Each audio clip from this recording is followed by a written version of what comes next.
بسم اللہ الرحمن الرحیم. السلام علیکم. باخبر سویرا میں خوش آمدید. Good morning to you all. میں صدف عبدالجبار, میرے ساتھ ہیں سائم خان. ذرا آغاز کریں گے. سب کی دنیا میں جس خبر پر نظر ہے وہ ہے ڈونلڈ ٹرمپ. اچھا, بیچ میں ویکینڈ پہ بہت کچھ ہو جاتا ہے. ویکینڈ پر یہ بڑے بڑے پلان کرتے ہیں امریکنز اور اٹیک کرنے کی کوشش کرتے ہیں. اس کے بعد جو ہے ان کی عظیمت کا جو ایک سلسلہ ہے وہ بھی شروع ہوتا ہے, جو فیلڈ آپریشن کی بات کری. ڈونلڈ ٹرمپ صاحب جو ہیں انہوں نے جناب کوئی 1 اپریل کو پبلک ان کی اپیئرنس ہوئی تھی, ٹی وی پہ آپ اسے کہہ لیں اپیئرنس ہوئی تھی. اس کے بعد سے وہ منظر عام سے غائب ہو گئے. ٹویٹس کا سلسلہ بھی کچھ دیر کے لیے رک گیا. لوگ بڑے پینک ہو گئے, پھر خبریں آنا شروع ہو گئیں کہ شاید بیمار ہو گئے ہیں, ہاسپٹلائزڈ ہو گئے ہیں اور اس لیے وہ نظر نہیں آ رہے ہیں. لیکن پھر وائٹ ہاؤس نے کہا ایسا کچھ نہیں ہے, وہ دن رات جی وائٹ ہاؤس کے اندر کام کر رہے ہیں. لیکن ابھی تک ڈونلڈ ٹرمپ جو ہیں وہ نظر نہیں آئے ہیں. آج یہ کہا گیا ہے کہ آج 1 بجے امریکن ٹائم وہ پریس بریفنگ دیں گے, یعنی ڈیمانڈ پر, پریس کی ڈیمانڈ پر وہ اب منظر عام پر آئیں گے, جو کہ پاکستان کا رات 10 بجے ہوگا. لیکن ذرا اس سے پہلے میں بتا دوں کہ ویکینڈ پہ ہوا کیا. ڈونلڈ ٹرمپ جو کہ کچھ دن پہلے کہہ رہے تھے جی ہمیں اسٹریٹ آف ہارموز کی ضرورت ہی نہیں ہے, ہمارے پاس تو بہت آئل ہے, جن کنٹریز کا وہاں سے تیل گزرتا ہے یا جہاں سے انہیں تیل چاہیے وہاں سے تو وہ جائیں اور اسٹریٹ آف ہارموز کھلوا دیں. لیکن اس کے بعد ہم نے دیکھا کہ ان کی ایک عجیب و غریب قسم کی ٹویٹ سامنے آئی یا سوشل ٹروتھ پر جو انہوں نے لکھا, جس کو میں پورا نہیں پڑھ سکتی. اور میں اس لیے آپ کو یہ بتا رہی ہوں کہ جو امریکن چینلز ہیں, CNN نے بھی پہلے بچوں کو خبردار کیا کہ انہوں نے کہا دیکھیں اس میں انہوں نے گالیاں نکالی ہیں, انہوں نے اس میں ایسی مغلظات بکی ہیں کہ آپ بچے جو ہیں پلیز اس کو نہ سنیں تو بہتر ہے. لیکن انہوں نے ورڈ ٹو ورڈ بتایا کیا کیا الفاظ انہوں نے ایرانینز کے لیے استعمال نہیں کیا. اور پھر یہ کہتے ہیں جناب کہ ہم ان پر جی جہنم کے دروازے کھولنے والے, منگل کو ہم ایسا کچھ کرنے والے, نہ پلانٹ چھوڑیں گے نہ برجز چھوڑیں گے. تو ایک بڑی دھمکی انہوں نے دی ہے. اس دھمکی کے بعد انہوں نے خود ہی ایک ڈیڈ لائن بھی دے دی. اچھا, اب یہ جو ڈیڈ لائنز کا سلسلہ ہے یہ ختم ہوتا نظر نہیں آ رہا. یہ تیسری ڈیڈ لائن ہے ڈونلڈ ٹرمپ کی. ایک انہوں نے پہلے دی تھی 48 آورز کی, پھر 10 ڈیز کی, پھر اب دوبارہ 48 آورز کی. Donald Trump is panic posting. جب انسان پینک میں ہوتا ہے تو انسان گھبرا کے ایک پوسٹنگ کرتا ہے نا, وہ Donald Trump is panic posting. And اس پوسٹ کے اندر جو زبان استعمال کی ڈونلڈ ٹرمپ نے, مطلب اب بس یہی رہ گیا تھا کہ president of the United State اس طرح کی زبان بس نہیں استعمال کر رہا تھا, وہ بھی انہوں نے کر کے دکھا دی. ایوری بڈی از شاکڈ. اور اس کے برعکس ایران کا جو جوابی کارروائی, جو ریٹیلیشن ہو رہی ہے نا سوشل میڈیا کے اوپر, وہ ایک اسپیکٹیکل ہے. وہ آپ کو دیکھنا چاہیے سب کو. جو ایرانین ایمبیسیز جو اپنے پیجز سے پوسٹنگز کر رہی ہیں, چاہے وہ AI ویڈیوز ہیں, چاہے وہ, اچھا ڈونلڈ ٹرمپ کو شاید یہ لگ رہا ہے کہ میں ڈرا دوں گا اور یہ ڈر جائیں گے, لیکن ایران کی سائڈ سے میں کوئی ڈرتا ہوا نظر نہیں آ رہا. They are making fun of Donald Trump. تو ڈونلڈ ٹرمپ نے منگل کو ایران کو پر حملے کی دھمکی کی پوسٹ کے بعد امریکی صدر جو ڈونلڈ ٹرمپ ہیں انہوں نے ایک اور پوسٹ میں وقت بھی دے دیا, اور وقت میں لکھا ہے کہ ایسٹرن ٹائم کے مطابق 8 PM. اچھا, پھر خیر جو پہلے والی ٹویٹ تھی اس میں ڈونلڈ ٹرمپ نے 1-2 اور بھی بڑی کنٹروورشل باتیں کی, جو شاید اب میں آپ لوگوں کو پڑھیں گے تو آپ کو اندازہ ہو جائے گا. اس پہ بہت سوشل میڈیا پہ ببال آیا ہوا ہے کہ ڈونلڈ ٹرمپ کیسے یہ باتیں کر سکتے ہیں. تو آپ کو ذرا کچھ دکھاتے ہیں آپ کو کہ اوور دا ویکینڈ کیا ہوا. اب دیکھیں, جب ہم بات کرتے ہیں نا بیانات کی, تو جونیئر لیول پہ بھی کوئی, میں اگر بات کروں, کوئی ڈپلومیٹ ہوتا ہے, سفارتی اہلکار ہوتا ہے, بڑے آداب اور طریقے ہوتے ہیں, کوڈ آف کنڈکٹ ہوتا ہے, بات کرنے کا طریقہ, اور کتنی جگہ سے اپروو ہو کر پریزیڈنٹ کی جو ٹویٹ ہے یا جو ان کا میسج ہے بڑا کرافٹ ہو کر وہ پھر منظر عام پر آتا ہے. لیکن ڈونلڈ ٹرمپ تو خود ہی عادی ہیں جس طریقے سے وہ پوسٹ کر رہے ہیں, لیکن اس سے ان کی جگہسائی بہت ہو رہی ہے. ان کے اپنے ملک میں کہا جا رہا ہے جی امریکہ کے جو آئین کا 25th امینڈمنٹ ہے جی اس کو انووک کیا جائے اور پریزیڈنٹ کے اوپر کارروائی کی جائے. تو بڑا کافی رد عمل ہے. امبیرسمنٹ فیل کر رہے ہیں دنیا میں لوگ, خاص طور پہ امریکنز, کے ہمارے صدر جو ہے وہ کس طرح کی باتیں کر رہے ہیں. اچھا, ایک جانب وہ ڈیڈ لائن بھی دے رہے ہیں, دوسری جانب کہتے ہیں اگر معاہدہ نہ ہوا تو بہت کم چھوڑ کر پورے ایران کو تباہ کیا جا سکتا ہے. اس طرح کی دھمکیاں لگا رہے ہیں. جواب میں ایران نے بھی, اب ایران کا جواب آپ سن لیں کہ ٹرمپ کے بیانات جنگی جرائم پر اکسانے کے مترادف ہے. امریکی صدر کی دھمکی پر ایران کا رد عمل. ترجمان ایرانی دفتر خارجہ اسماعیل بقائی یہ کہتے ہیں کہ ایرانی محب وطن ہیں, خود مختار قوم ہے اور خود مختاری کے دفاع کے لیے اپنی پوری طاقت سے تیار ہیں. گزشتہ 37 دنوں میں ایرانی قوم نے دشمن کا مقابلہ کیا ہے. ٹرمپ کی دھمکی مجرمانہ ذہنیت کی عکاسی ہے. ایران کی توانائی اور اہم تنصیبات کو نشانہ بنانے کی دھمکی ناقابل قبول ہے. کیونکہ ڈونلڈ ٹرمپ نا بار بار ایک ہی بات کرتے ہیں کہ بریجز اینڈ پاور پلانٹس. تو اب ذرا آپ کو دکھاتے ہیں کہ انہوں نے کیا کہا. These threats are simply an indication of a criminal mindset. This is an express public incitement for war crimes and crimes against humanity. and I would say for genocide, because threatening to attack a country's critical infrastructure, energy sector, it would mean that you want to put at risk the whole population. And this is nothing less than war crimes and crimes against humanity. This administration doesn't care about law or logic or basic tenets of morality. اور ساتھ میں آپ کو یہ بھی بتائیں کہ جو ایران کے اس پارلیمانی اسپیکر ہیں باقر کلبیاف، وہ یہ کہتے ہیں جناب کہ پورا خطہ جل جائے گا کیونکہ ٹرمپ نتن یاہو کے احکامات پر عمل کرتے ہیں.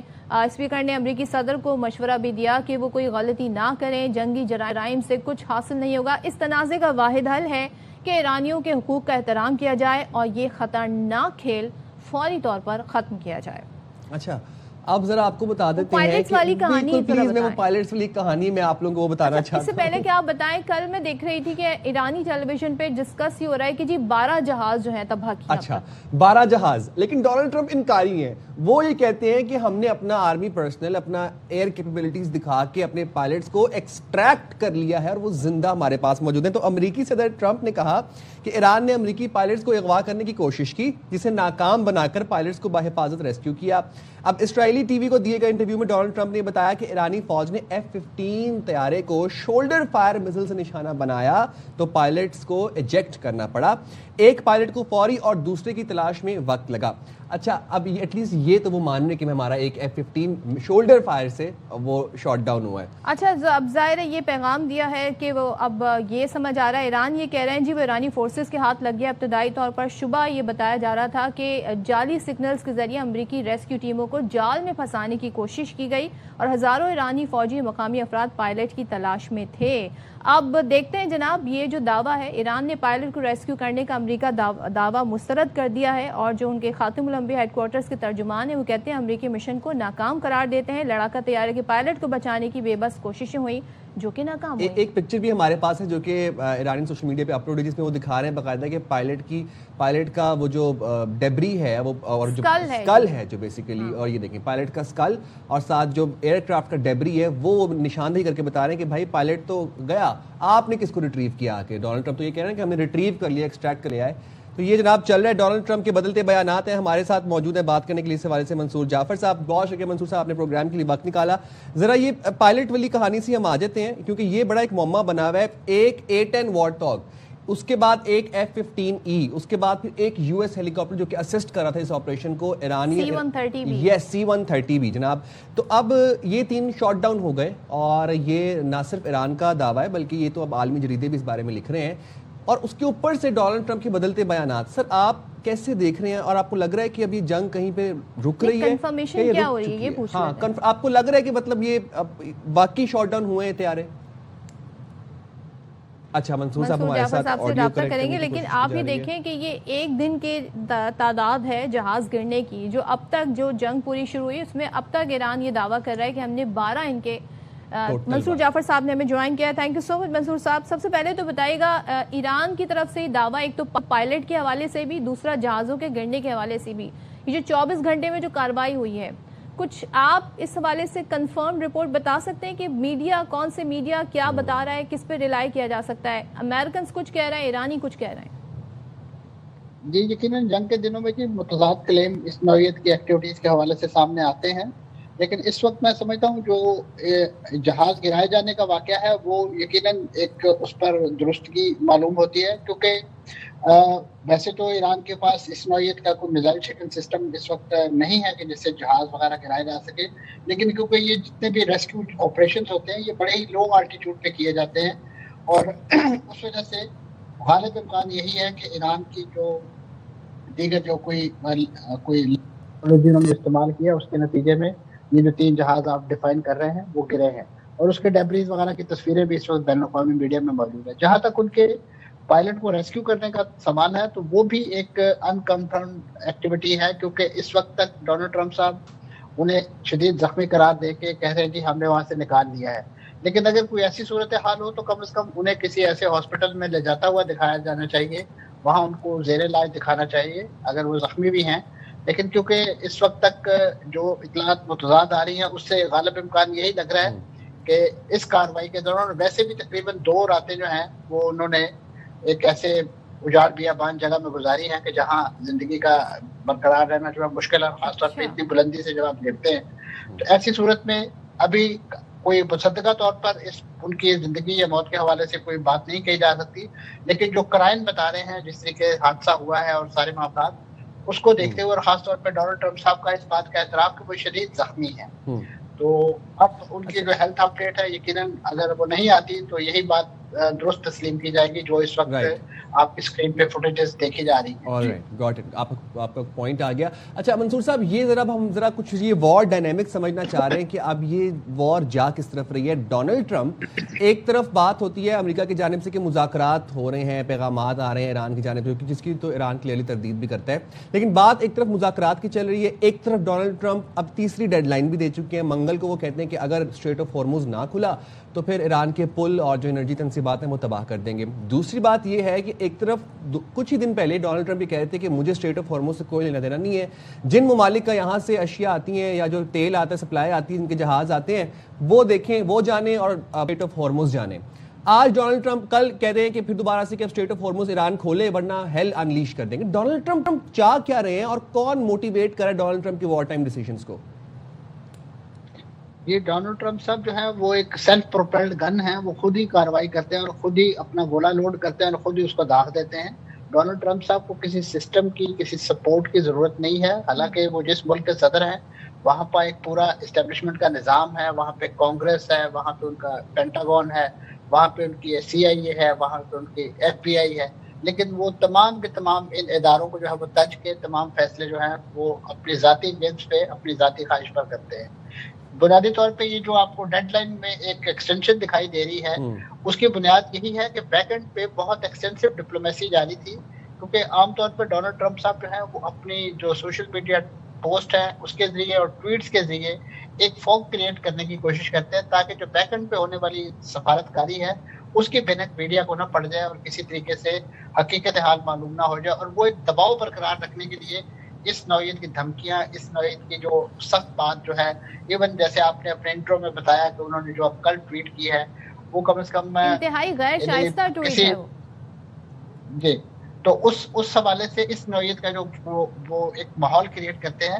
تو اصل میں اب آپ کو یقیناً جو اس وقت اطلاعات سامنے آ رہی ہیں کہ عمان اور ایران کے درمیان براہ راست اس وقت مذاکرات جاری ہیں آپ نے ہرمز کے حوالے سے, اس کے میکانزم کو ڈیولپ کرنے کے حوالے سے, اور اس میں بہت اچھی پیش رفت عمان کی طرف سے جو ہے وہ سامنے آئی ہے اور ایران بھی اس پر بہت زیادہ تیار اور آمادہ ہے. اور اسی وجہ سے ایک اور ساتھ ہی پیرلل ایکٹیویٹی ابھی میڈیا میں جو اس وقت رپورٹ کی جا رہی ہے ذرائع کے حوالے سے, اس میں ہے کہ 45 دن کا ایک سیز فائر جو ہے, ٹروس عبوری ٹروس جو ہے, عبوری فائر بندی جو ہے, اس کے حوالے سے اس وقت کچھ تجاویز پہ بات ہو رہی ہے, تاکہ کیونکہ دیکھیں کہ آپ نے اگر فائنل نیگوسیشن اس وقت تک نہیں ہو سکتی جب تک آپ زمین پر حملے بند نہیں کریں گے, دو طرفہ حملے بند نہیں ہوں گے, اس وقت تک کسی قسم کے کوئی مذاکرات نہیں ہو سکتے. ڈونلڈ ٹرمپ صاحب جس طریقے سے دھمکی دے کر مذاکرات کرنا چاہتے ہیں, ایران ان دھمکیوں میں آنے والا نہیں ہے, اور ایران کی اب تک کے ریزسٹنس اور ریزیلینس یہی بات شو کرتی ہے کہ ان سے اگر آپ نے کوئی کام کروانا ہے یا ان سے آپ نے کوئی معاہدہ کرنا ہے تو وہ ان کی ٹرمز اینڈ کنڈیشن پر ہوگا اور ایک دو طرفہ احترام کے طور پر. 45 روزہ آپ نے کہا جنگ بندی پر بات ہو رہی ہے, ثالثی جو کرا رہے ہیں ملک وہ, لیکن بڑی ہیوی آپ نے کہا کہ ڈپلومیسی ہو رہی ہے اس حوالے سے, مگر ڈونلڈ ٹرمپ پہ بھروسہ کیسے کریں آپ؟ ان کی ٹویٹس تو دیکھ, یا تو کوئی ان سے ان کا کوئی موبائل لے لے, کیا یا تو انہیں ٹروتھ سوشل سے کوئی ڈی ایکٹیویٹ کر دے, اور ٹویٹر سے تو وہ آلریڈی ڈی ایکٹیویٹ خود ہوئے, کچھ تو کوئی کرے, کوئی تو مجھے سسٹم سمجھ نہیں آ رہا. امریکی صدر کچھ بھی کہہ سکتا ہے, گالیاں بھی نکال سکتا ہے, مغلظات بھی بک سکتا ہے, کیا امریکی آئین یا جو اس حوالے سے لاز ہیں وہ ان کو روک نہیں سکتے؟ اس حوالے سے کیسے بھروسہ کریں ان کی زبان پہ ہم؟ جی یقیناً ان کے خلاف بڑے ہی تعدیبی ایکٹیویٹیز جو ہیں وہ ہو سکتی ہیں جو ان کی امپیچمنٹ تک منتج ہو سکتی ہیں. یقیناً وہ چیزیں ان پائپ لائن میں ہیں اور یہ ساری چیزیں یہ ان کے جو ہے نامہ اعمال میں جمع ہو رہی ہیں. جہاں تک آپ کا یہ سوال ہے کہ انہیں کوئی روکنے والا نہیں ہے, بنیادی طور پہ اس وقت جو دباؤ انہیں مختلف کوارٹر سے آ رہا ہے وہ اندرون ملک سے بھی ہے اور اس کے ساتھ ساتھ بیرونی دنیا سے بھی ہے، بالخصوص ان کے خطے کے وہ اتحادی جن کو وہ دھوکہ دے کے، ان کی سیکورٹی کو تاراج کر کے، ان کے پیٹرول ڈالر لوٹ کے اب ان سے دوبارہ پیسے مانگ رہے ہیں کہ آپ اس جنگ کا تاوان بھی ہمیں دیں جو ہم نے لڑی ہے ایران کو تباہ کرنے کے لیے اور آپ کے لیے بہت بڑا خطرہ کم کرنے کے لیے جو ایکٹیویٹی کی ہے۔ تو یہ وہ دباؤ ہے، وہ دباؤ یقیناً اس وقت ڈونلڈ ٹرمپ صاحب تو اپنا ہر کھایا پیا جو ہے وہ ٹویٹ کی شکل میں جو ہے وہ اگل دیتے ہیں، جبکہ جو حقیقی معنوں میں جو سفارتکاری اور اس نوعیت کی ایکٹیویٹیز ہے سعودی عرب دیگر ممالک جو خطے کے ہیں وہ یقیناً اس وقت انتہائی سخت ناراض بھی ہیں اور ایک پورا دباؤ بھی ڈال رہے ہیں کہ اس وقت انہیں اس نوعیت کی حماقتیں کرنے سے روکا جائے، کیونکہ اس وقت دیکھیے ایران نے جو رد عمل اعلان کر رکھا ہے ان کے پل اڑانے کے جواب میں، بجلی گھر اڑانے کے جواب میں، وہ اس سے زیادہ شدید ہے۔ انہوں نے کہا کہ ہم پورے گلف کے جو ڈی سیلینیشن پلانٹس ہیں تقریباً 810 کے قریب ہیں، وہ ہم اڑا دیں گے۔ یہ پورا ریجن جو ہے 3 دن سے زیادہ پانی ریزرو کرنے کی پوزیشن میں نہیں ہے۔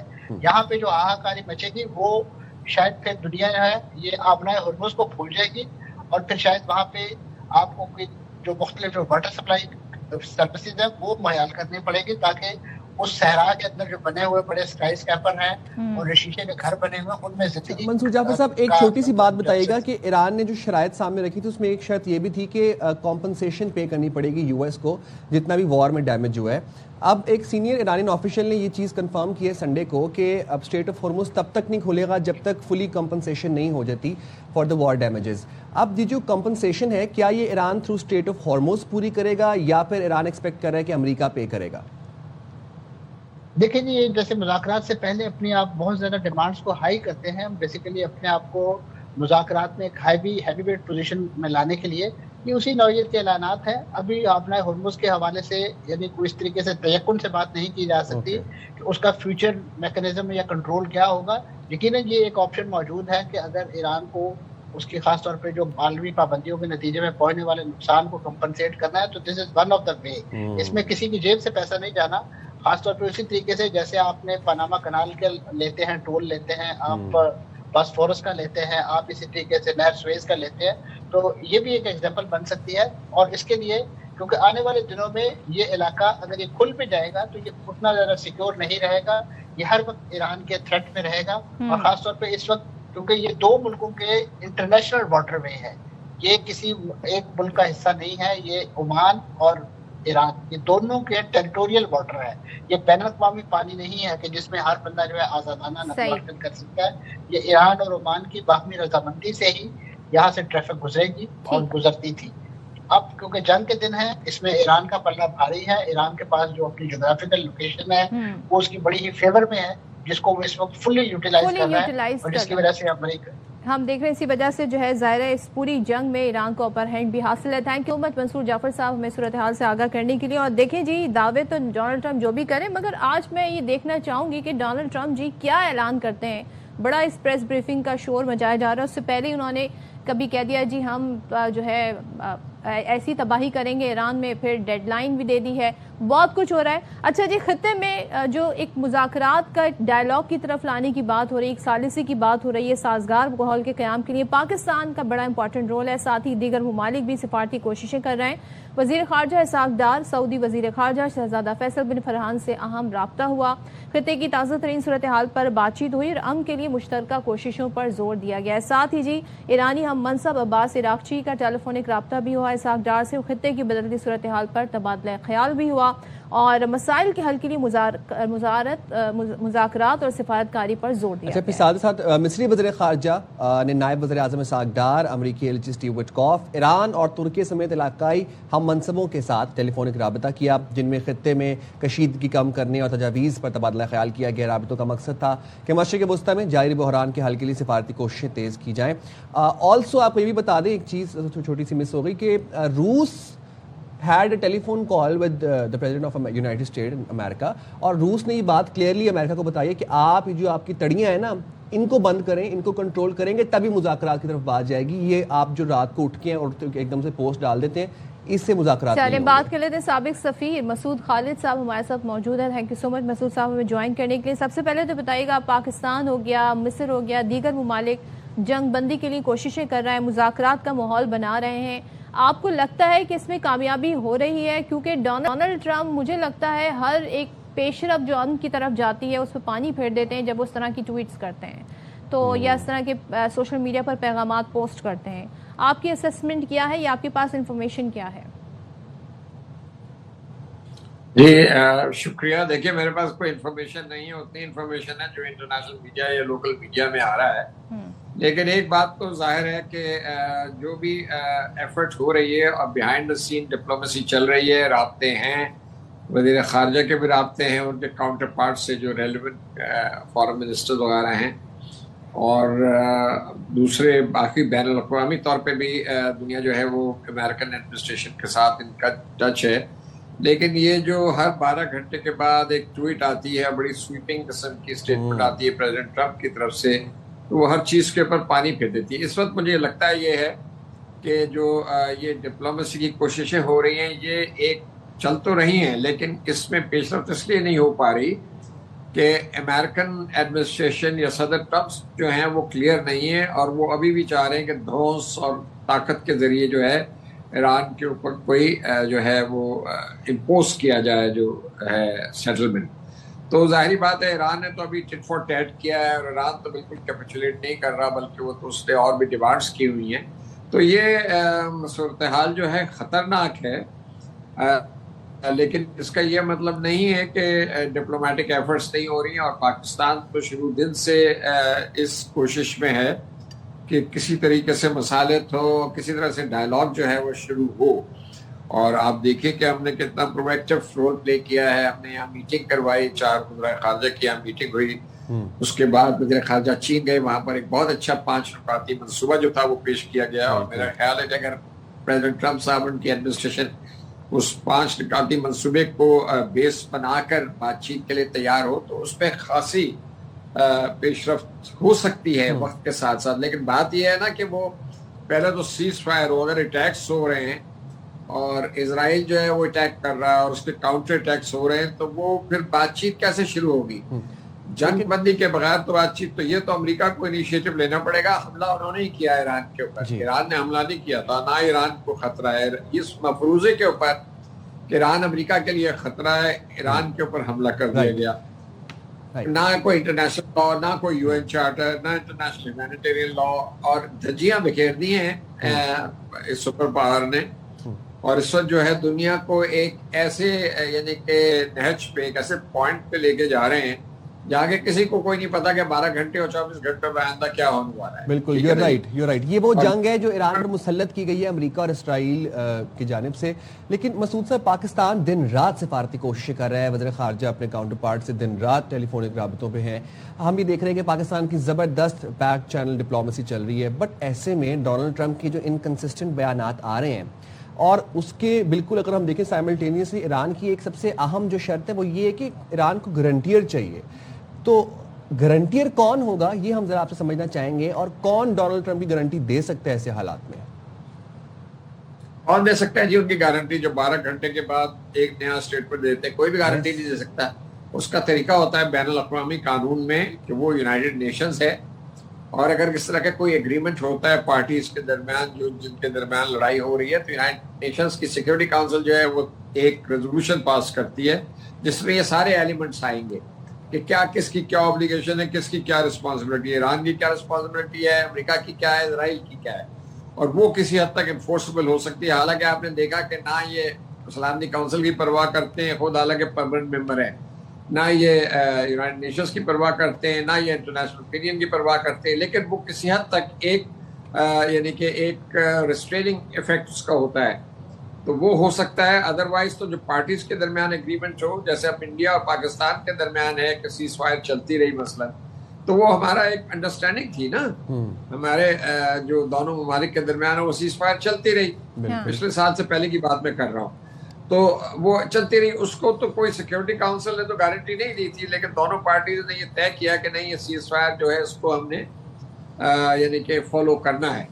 اسی طرح کا کوئی فارمولا جو ہے امریکہ اور ایران کے درمیان بھی طے ہو سکتا ہے. لیکن چونکہ امریکہ ریلائبل نہیں ہے، اور امریکہ نے ہر 2 دفعہ ایران کے اوپر اٹیک کیا جبکہ وہاں بات چیت ہو رہی تھی اور نیوکلیر ایشو کے اوپر بات چیت ہو رہی تھی، اور عمان کے وزیر خارجہ نے یہ کہا کہ یہ تو بالکل ایگریمنٹ ہونے والا تھا، بلکہ وہ تو پین ڈھونڈ رہے تھے کہ کس پین سے سائن کیا جائے. تو کہنے کا مطلب یہ ہے کہ اس کے باوجود ایران کے اوپر حملہ کیا گیا. تو ظاہری بات ہے ٹرسٹ ڈیفیسٹ تو بہت بڑا ہے، ہیوج ہے. تو ایران کی ڈیمانڈز اس کے آپ تو بالکل لیجیٹیمیٹ ہیں. تو یہ لیجیٹیمیٹ ہے، لیکن مسعود صاحب یہ ذرا سا بتا دیں کہ امریکہ اب کس طرح مانے گا، وہ کون سا ایسا پوائنٹ ہوگا جس پہ وہ بیک آف کر سکتا ہے ساری سچویشن سے، بیکاز ان کو ہیوملیشن بہت ہو رہی ہے، امبیرسمنٹ بہت ہو رہا ہے، یہ نقصان بھی کافی زیادہ ہو رہا ہے جو کہ وہ ایکسپیکٹ نہیں کر رہے تھے. کیا راستہ کیا ہے امریکہ کے پاس اب؟ نہیں، امریکہ کے پاس کوئی راستہ نہیں ہے. امریکہ دیکھیے یہ جنگ کسی دن تو ختم ہوگی نا، یہ کوئی 10 سال تو نہیں چلے گی. اور امریکہ کی بھی فٹیگ صاحب ظاہر ہو رہی ہے. کل انہوں نے وہ ریسکیو آپریشن کیا ہے، نو ڈاؤٹ بڑا ڈیئرنگ تھا، اور وہ 2 پائلٹس کو وہاں سے لے کے چلے گئے ہیں. لیکن کہنے کا مطلب ہے آپ نے گارنٹر کی بات کی. دیکھیں گارنٹر تو کوئی بھی کسی کا نہیں ہو سکتا، اور نہ ہی کوئی بڑے سے بڑا ملک ہے. وہ چین کا بڑا نام دیا جاتا ہے. چین کیوں اس مسئلے میں پھنسے گا بھائی کہ وہ امریکہ کے بہاف پر گارنٹی دے گا اور اس گارنٹی کو فالو کرے گا. تو وہ یہی ہوتا ہے کہ یہ جو پرماننٹ ممبرز ہیں، جس میں دیکھیے روس ہے، چین ہے، فرانس ہے، برٹن ہے، یہ سب وار کو اپوز کر رہے ہیں، سب وار کی مخالفت کر رہے ہیں. یعنی کہ جو ٹریڈیشنل ان کے پارٹنرز ہیں نیٹو کے، برٹن اور فرانس، انہوں نے بھی وہ بھی اس بات پہ تیار نہیں ہے کہ اس جنگ کو جو ہے طول دی جائے. تو یہ سارے مل کے جب امریکہ کو پریشر ڈالیں، اور گلف کنٹریز کا پریشر بڑا امپورٹنٹ ہے نا، وہ اس وقت پرو ایکٹیو نہیں ہے. وہ میرا خیال ہے کہ وہ کنفیوژن کا شکار ہے. یہ جو گلف کنٹریز ہیں، ان کو چاہیے کہ یہ امریکہ کے اوپر میکسیمم پریشر ڈالیں کہ دیکھیے اگر یہ جنگ بڑھے گی تو اس پر ڈائریکٹ نقصان تو ہمارا ہو رہا ہے. ان کی تو امریکہ کی تو گارنٹیز ہے، امریکہ کی بیسس تو کے کام نہیں آئی. اور اگر یہ جنگ پھیل گئی اور یہ امریکہ نے 2 دن میں جو انہوں نے تھریٹ کیا ہے ایران کی انسٹالیشنز، آئل انسٹالیشنز اور واٹر پلانٹ، بریجز، اس کو ٹارگٹ کرنا چکی ہے، تو ایران بھی اپنے تئیں جو ہے وہ اس کا جواب دے گا بھرپور. اس میں ٹارگٹ جو ہوں گے وہی گلف کنٹریز ہوں گے، ان کی تباہی ہوگی. تو یہ تو ان کے انٹرسٹ پہ ہے کہ امریکہ، کیونکہ وہ تو امریکہ کے الائنس ہیں، پارٹنرز ہیں، انہوں نے وہاں بیسز دی ہوئی ہیں. ان کو چاہیے کہ امریکہ کے اوپر میکسیمم پریشر ڈالے بجائے اس کے کہ ایران کے اوپر پریشر ڈالے. اور ایران بھی غالباً یہ جو کچھ تھوڑے بہت جو وہاں حملے کر رہا ہے، جوابی حملے کر رہا ہے، وہ اس لیے کر رہا ہے، اس کی جسٹیفیکیشن وہ یہ دیتا ہے کہ ان کی بیسس سے ہمارے اوپر اٹیکس ہو رہے ہیں تو ہم بھی ریٹیلیٹ کر رہے ہیں. تو یہ تو گلف کنٹریز اگر پریشر ڈالیں، اور یہ جو سیکورٹی کاؤنسل کے باقی جو ممبرس ہیں پرماننٹ، یہ ڈالیں، اور انٹرنیشنل جو ہے پریشر، انٹرنیشنل اوپینین تو ویسے ہی بہت خلاف ہے، اور امریکہ میں اپنی اوپینین جو ہے وہ خلاف ہے جنگ کے. تو یہ جب کمبائنڈ ایفیکٹ جو ہے یہ ٹرمپ صاحب کو ایک وے آؤٹ دے سکتا ہے کہ وہ کسی طرح کہیں جی اچھا میں نے وکٹری اب ڈکلیئر کر دی ہے، ایران کی رجیم پہلی چینج ہو گئی ہے، ایران نیوکلیئر کے اوپر بھی تیار ہے بات چیت کے لیے، تو میں یہ جنگ جو ہے اعلان کر رہا ہوں، ختم کر رہا ہوں، اور اب ہم کسی طریقے سے بات چیت کے طرف جائیں گے. تو یہ تو سب کچھ یہ جس کو کہتے ہیں بک stops Trump's office is position. Let's see what happens. آج تو وہ پریس بریفنگ بھی دیں گے. تھینک یو سو مچ مسعود کے صاحب ہمارے ساتھ تھے، ساری صورتحال پہ بات کر رہے تھے. But anyhow it looks like Trump جو پینک پوسٹنگ کر رہے ہیں، جتنا وہ کیوٹک ہوئے ہیں، it looks like Trump has lost the plot, lost the war and lost the little dignity whatever he had. تو یا ہی لاسٹ آل دا آنر. ہم جائیں گے چھوٹی سی بریک پہ، حاضر ہوں گے بریک کے بعد. Stay there with us.